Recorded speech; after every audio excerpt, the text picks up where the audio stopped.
It's crossed back to our reporter Mlondi Radebe for the latest update. Mlondi, good afternoon. Perhaps you could tell us where you are at this point. And since our last discussion, what is transpiring as we assess the damages incurred on the back of yesterday's storms?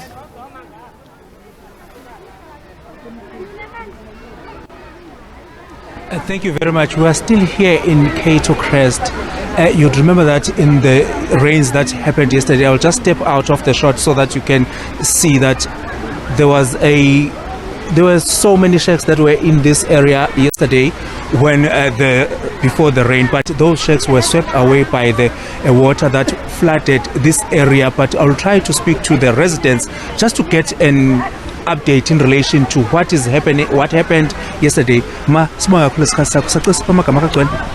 Duduzile Skolos. Duduzile mhlambe kafushane nje mhlambe ngasusichazele kwenzakaleni izolo lapha siyabona ukuthi namanje nisazama ukuqoqa. Kuye kwanetha. Cha besicinga ba imvula kunoba edlulayo. Sathi siyabona amanzi sengena ezindlini. Angena lamanzi avele angena akhukhula izinto. Abanye omakhelwane bethu abakwazanga ukuphuma bavele bakhukhuleka namanzi nezingane. Umzimba esutholile uhodwa, abanye abawu6 abakatholakali. Abanye batholakele ingane eziwu2 sezilimele. Nje nempahla kwakhukhuleka kwasana ezindlini, izindlu zihambile asinazindlu. Kwahamba ngisho izinto zezingane zesikolo akho nto nje ukuthiwa sinayo. Asinangubo zakugqoka, asinanto zakulala, akukho kudla, siyithina nje sizihlalele phandle. Mhlambe siyabuka nje ukuthi njengoba ubala ukuthi kumuke yonke into, isikhathi kusukela izolo kuze kube manje sesihambile. Ngabe kukhona mhlambe usizo selike lwaqhamuka ngondlela mhlambe ukuthi nithola ukuyethunjini nitshenwe mhlambe ukuthi lezi zindawo enihleli kuzona nizomuvelwa? Cha ba kulukho usizo esike salithola, asikatshela ukuthi kwenzakalani.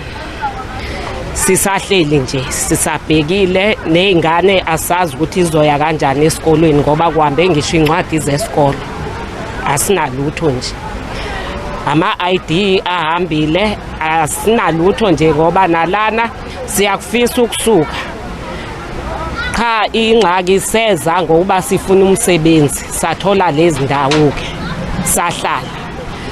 Kwanzima ukuthi singasuka ngoba sinandawo esingabheka kuyo. Sibayakhuluma ngesikhathi sakho. Inkosi.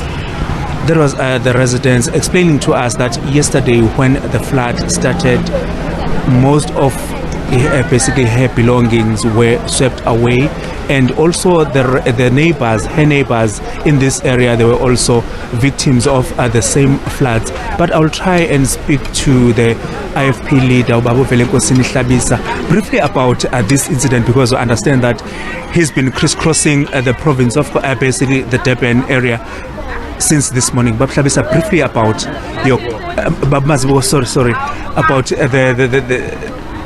the floods. You've basically inspected most of the areas in eThekwini. Now we find you here. Can you tell us more about that one? Yes, since this morning, our teams have been almost all over Durban. We started at Inanda, some of us, and then to Quarry Heights. Then we drove to a following. And when we were at a following, we were proceeding to Ilova. We were told that the crisis here is worse than those that we have seen. Indeed, when we arrive here, we can see that, yes, all areas that we've been to experience serious tragedies. But this one is more than a tragedy. It's a calamity that has happened here. And it is here that we've heard that people's souls have been lost. Unlike in other areas, people have lost their possessions and their houses, of course, but no one that we've heard of who has lost their soul. So our hearts and on behalf of the IFP, we express our very deep condolences to the families that have lost their loved ones here. And our action plan as the IFP, before that, let me say, what we have observed is in all our visits is that the main problem in eThekwini are steam water drainage that are blocked. There's no service provided by the municipality to ensure that always water does not get blocked somewhere such that they cause such calamities. So that is what we know for now.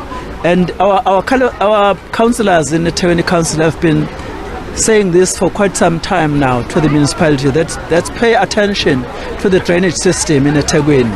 Then we'll get rid of these tragedies. But from here, as the leadership of the IFP are not going home, we are going to meet and plan the action and the program of action. What do we do as from tomorrow morning to assist these families in whatever way that we can. But Mazibu, where we are standing, it's a concrete. It shows that the residents, they built their homes on top of the concrete, on the river, basically on top of the river, because under this concrete, the river, that's where the water flows. But in this incident, it happened that it was flooded. Why the political parties are not engaging with the residents to try and move away from the prone flood areas? You see, it's easier said than done, because no one in their right mind can simply decide to come and build here.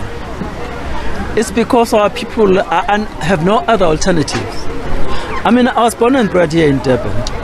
Now, nobody should have understood, anyone should have understood that Durban as a center of attraction would be crowded by people, flooded by people from other areas.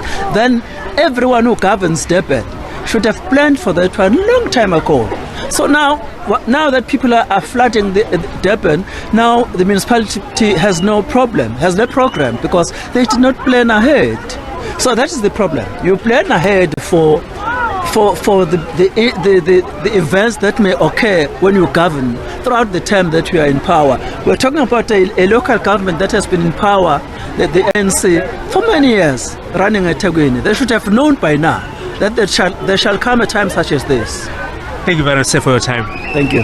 That was Joshua Mazibuko from the IFP here in eThekwini, briefing us in relation to the plans that their party also have. But the saddest part is that residents in these areas, they are still on empty stomachs since yesterday, as they told us that all their groceries, all their belongings have basically been swept away by the river. Back to you in studio.